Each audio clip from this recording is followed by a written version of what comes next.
భోగి అంటే ఏంటి? భోగి మంట ఎందుకు వేస్తారు? ఈ మంట వేయడానికి అసలు రీజన్ ఏంటి? భోగి గురించి పూర్తిగా ఈ వీడియోలో తెలుసుకుందాం. స్కిప్ చేయకుండా ఎండ్ వరకు చూడండి. భోగి పండగ సంక్రాంతి సంబరాలకు నాంది పలుకుతుంది. ఈరోజు తెల్లవారుజామున్నే భోగి మంటలు వేస్తారు. ఈ భోగి మంట వేయడానికి రీజన్ తెలుసుకుందాం. రీజన్ ఏంటంటే దక్షిణాయనంలో ఆఖరి రోజు భోగి. ఈ దక్షిణాయన కాలంలో తాము ఎదుర్కొన్న కష్టాలు, బాధలు భోగిమంటల రూపంలో అగ్నిదేవునికి సమర్పించి, రాబోయే ఉత్తరాయణంలో సుఖ సంతోషాలను ప్రసాదించమంటూ దేవుణ్ణి ప్రార్థిస్తారు. ఈ భోగి మంట వెనకాల ఉన్న సైంటిఫిక్ రీజన్ ఏంటంటే, ఈ భోగి మంటల్లో కాల్చే పిడకలు, నెయ్యి, ఔషధ వృక్షాల కొమ్మలు వాడడం వల్ల వాటి నుంచి వచ్చే పొగ గాలిలోని సూక్ష్మ క్రిములను చంపి శ్వాసకోశ వ్యాధులను నివారిస్తుంది. గాలిని శుభ్రపరుస్తుంది. సో, అందుకు మనం ఇంటి ముందు ఎర్లీ మార్నింగ్ భోగిమంట వేయడానికి సైంటిఫిక్ రీజను. ఇది సాంప్రదాయంగా వస్తున్న రీజన్ అనమాట. అయితే ఈ భోగి రోజు ఇంటి ముందు అందమైన రంగుల ముగ్గులు వేసి గొబ్బెమ్మలు పెడతారు.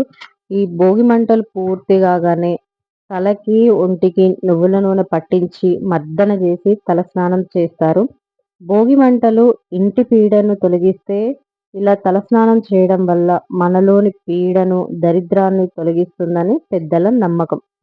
భోగి మంటల్లో ఈ వస్తువులు మన ఇంట్లో చెత్తని దహనం చేయడం వల్ల ఇల్లు శుద్ధి అవుతుంది.